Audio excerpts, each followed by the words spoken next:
በአቃቂ ክፍለ ከተማ የሚገኙ ሙስሊም ነዋሪዎች በልማትና በልዩ ልዩ ዘርፎች ቀዳሚ ተሳታፊ ቢሆኑም ለዓመታት ለቀረቡ ለመስጂድ ቦታ ጥያቄዎች ምላሽ አለመሰጠታቸውን ገለጹ። የአቃቂ ቃሊቲ ክፍለ ከተማ እስልምና ጉዳዮች ምክር ቤት የ2018 በጀት ዓመት የመጀመሪያ ጠቅላላ ጉባኤና ህዝባዊ ኮንፈረንሱን አካሂዷል።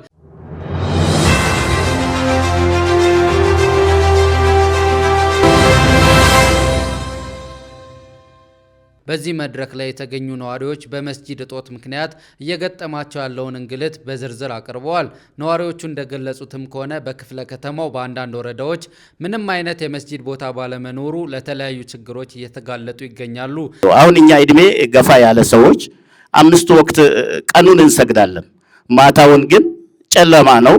በጨለማ መሄድ እንኳን ለሸመገለ ሰው አይደለም ለወጣቶቹም አስፈሪ ነው። በአሁኑ ጊዜ ከደህንነቱ አኳያ ማለት ነው። በቦታዬ ላይ ሸራ ወጥሬ ልጆች እንዲቀሩ ቢያደርግ ፀሐይና ብርድ መቻል አልቻሉም ልጆቹ። የኮንዶሚኒየም ህብረተሰብም ብዙ አለ፣ ነዋሪው ብዙ አለ። እኛ ተቸግረናል። እናቶች መስጊድ አያውቁም፣ ሽማግሌ አሮጊት መስጊድ አታውቅም። ወጣቱ ደግሞ ወደ ኩፍርና እየሄደ ነው። በአጠቃላይ ከሀምር ቤት ጸጉራቸው አንጨባረው በተለይ ከኔ ልጅ ጀምሮ ማለትም እኔ ልጄ ሰላት አያውቅም መስጊድ ስለሌለ።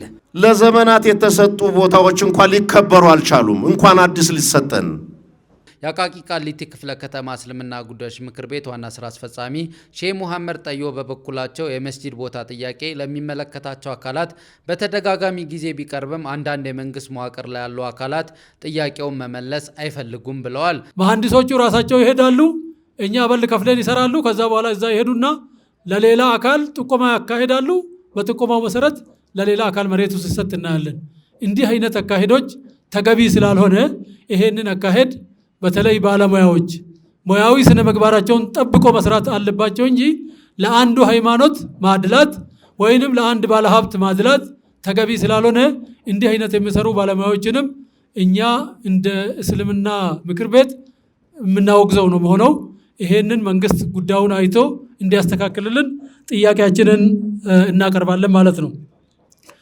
ከዚህ ሁሉ ደግሞ መንግስታችን እንደምታውቁት ትልልቅ ጥያቄዎቻችንን በመመለስ ትልልቅ ውሳኔዎችን በመስጠት ባንክን የመሰለ ለረጅም ዓመታት ሲንከባለል የቆየ በኢህአዴግ ጊዜ ታስታውሳላችሁ፣ ጫፍ ላይ ደርሶ ከአሜሪካ፣ ከካናዳ፣ ከአውሮፓ ከተለያየ ቦታ የመጡ የበድር ኢንተርናሽናል እና ሌሎችም ተቋማት እስላም ተቋማት በወቅቱ በነበሩ ጠቅላይ ሚኒስትር ጋር ሄደው ተነጋግረው አሳምኗቸው መጨረሻ በሌሎች ጫና ያ ነገር እንዳይፈጸም ተደርጎ ተይዞ የነበረውን አዲሱ የለውጥ መንግስታችን ልክ ወደ ስልጣን እንደመጣ የወለድ ነፃ ባንክን ስራ ላይ እንዲውል አድርጎ ይሄው ዛሬ ቢያንስ 4 እስላማዊ ባንኮች ወደ ስራ ገብቶ ስራ እየሰሩ ነው ያሉትና ይሄንን አንረሳውም እኛ እንደ ሙስሊም። ሌሎች ደግሞ ተቋማችን እንደ እንጆ በየአመቱ እና በየ3 አመቱ ፍቃድ እየታደሰለት ሲፈልግ የሚዘጋ ሲፈልግ የሚከፈት ሳይሆን በአዋጅ መቋቋም አለበት። የክፍለ ከተማው መጅሊስ ላለፉት 6 ወራት ያከናወናቸውን ተግባራት በዋና ጸሐፊው ኡስታዝ ኢብራሂም ሀድር አማካኝነት ቀርቧል። ከምርጫ በኋላ የተሰሩ የ6 ወር ስራዎችን ናቸው። የመጀመሪያ ስራ የተሰራው የ2018 አደረጃጀት ረቂቅ ማዘጋጀት ነው።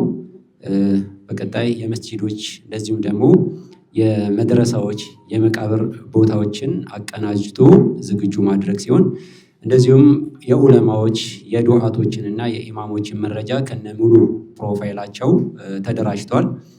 በ2017 መጨረሻ ከተደረገው ምርጫ በኋላ ክፍለ ከተማችን በአዲስ መልክ ርክክብ አድርጎ ወደ ስራ መግባቱ በዚሁም በክፍለ ከተማችን የሚገኙ 12ቱም የወረዳ እስልምና ጉዳይ ምክር ቤቶች ርክክብ አድርገው ወደ ስራ መግባታቸው እንደዚሁም ቋሚ የሆነ የምክር ቤቱ ስብሰባ በየሳምንቱ በተያዘለት እቅድ መሰረት ይደረጋል፣ የክፍለ ከተማ ማለት ነው። እንደዚሁም ደግሞ በተዋረድ ሌሎችም የወረዳው እስልምና ጉዳይ ምክር ቤቶችም በሳምንታዊ ስብሰባቸው ይገኛሉ ማለት ነው። እንደዚሁም ለሶስቱ የወረዳ እስልምና ጉዳዮች ምክር ቤቶች አመራሮች ለስራቸው አፈጻጸም ጠቃሚ የሆኑ የአንድ ቀን ስልጠና ማለት ነው በተለያዩ የሶስት ርዕሰ ጉዳዮች ወይም 3 ዋና ዋና ስልጠናዎች ተሰጥቷል ማለት ነው። እንደዚሁም ከመደበኛ ስራ ጎን ለጎን የተለያዩ ባለጉዳዮችን የማስተናገድ ስራ ተሰርቷል ማለት ነው። ሌላው ሁሉም የክፍለ ከተማ አመራሮች በተገኙበት መስጂዶች ያሉበትን ሁኔታ የማወቅና እንደዚሁም የመዘየር ስራ ተሰርቷል። በዚሁም ከመስጂድና ከወረዳ አመራሮች ጋር የተሰሩ ስራዎች በነቂስ ተገኝተዋል። ምናልባት እነዚህ ዝያራዎች ላይ 12 ወረዳዎች አሉ። ከ12 ወረዳዎች የተወሰኑት 6 ወረዳዎችን ዘይረናል። ቀሪ ደግሞ 6 ወረዳዎች ይቀሩናል ማለት ነው። ሌላው በክፍለ ከተማው ትምህርትና ዳዕዋ ዘርፍ የአንድ ቀን የሙሉ ቀን ስልጠና ለኢማሞች ስልጠና ተሰጥቷል ማለት ነው። ኢማሞችን ከማብቃት ማለት ነው። ሌላው የኢማሞችን የተጅዊድና የኹጥባ ስርዓት ኢልም ባላቸው ኮሚቴዎች ግምገማ ተካሂዷል ማለት ነው። መጠይቆች ተዘጋጅተው ማለት ነው በሁሉም መስጂዶች ማለት ነው። ሌላው ለኢማሞችና ለወረዳ የዳዕዋ ዘርፍም ስልጠና ተዘጋጅቷል፣ ተሰጥቷል። እንደዚሁም በክፍለ ከተማ ውስጥ የሚገኙ መርከዞችና መድረሳዎች የማጥናት ሂደት ተሰርቷል። በመድረሳ ውስጥ ምን ያህል ኡስታዞች አሉ፣ ምን ያህል ተማሪዎች አሉ፣ እንደዚሁም ክፍያቸው ምን ያህል ነው፣ የሚሰጠውም ትምህርት ምን ናቸው የሚሉ የዳሰሳ ጥናቶች ተካሂደዋል ማለት ነው። ሌላው በየወረዳው የተፍሲርና የዳዕዋ ስራ እየተሰራ ይገኛል ማለት ነው። ዳዕዋው በክፍለ ከተማችን ከተወከለው የዳዕዋ ዘርፍ በማስተባበር በቃሊቲ የሴቶች ማረሚያና ማረፊያ ማዕከል ገብቶ ለሙስሊም ሴቶች ተደራሽ እያደረገ ይገኛል። ይህም በቃሊቲ የሚገኘው ክራውን ጋር የሚገኘው ማረሚያ ቤት ውስጥ በሳምንት ጁምዓ እየተገባ የዳዕዋ ትምህርት ዘርፍ ትምህርቶችን ይሰጣል ማለት ነው። ጁምዓ እንደዚሁም በቀድሞ በአቃቂ ቃሊቲ ክፍለ ከተማ በአሁኑ በሸገር ሲቲ የገባው የጋራ የቀብር ቦታ ዚያራና ስለ ቀጣይ ሂደት ውይይት ተካሂዷል። ምናልባት ይህ የቀብር ቦታ በዚህ በገላን ኮንዶሚኒየም በስተጀርባ በኩል አሁን ላይ ያው ሸገር ጠቅልሎታል። ነገር ግን ያው የኛው ስለሆነ ከአንድ ወር በፊት ሄደን ዚያራ አድርገን ቱሊዲምቱ እንደምታዩት እየሞላ ስለሆነ ወደዛ የምንሄድበትን መንገዶች እያመቻቸን ያለንበት ሁኔታ አለ። በክፍለ ከተማው ከሚገኙ ወረዳዎች መካከል ወረዳ 10 እና ወረዳ 13 ምንም አይነት የመስጂድ ቦታ እንደሌላቸው የተገለጸ ሲሆን የአዲስ አበባ ከተማ አስተዳደር ለረጅም ጊዜ ያስቆጠረውን የሙስሊሙ ማህበረሰብ የመስጂድ ጥያቄ አፋጣኝ ምላሽ እንዲሰጠውም ተጠይቋል። ምክር ቤታችንም ሆነ የአዲስ አበባ ምክር ቤትም ሆነ የክፍለ ከተማው ዋናው ምክር ቤት በትኩረት እነዚህን ነገሮች እነዚህ የሶስቱም ቦታዎች ላይ ትኩረት ተሰጥቶ መብት እንዲሰጠን።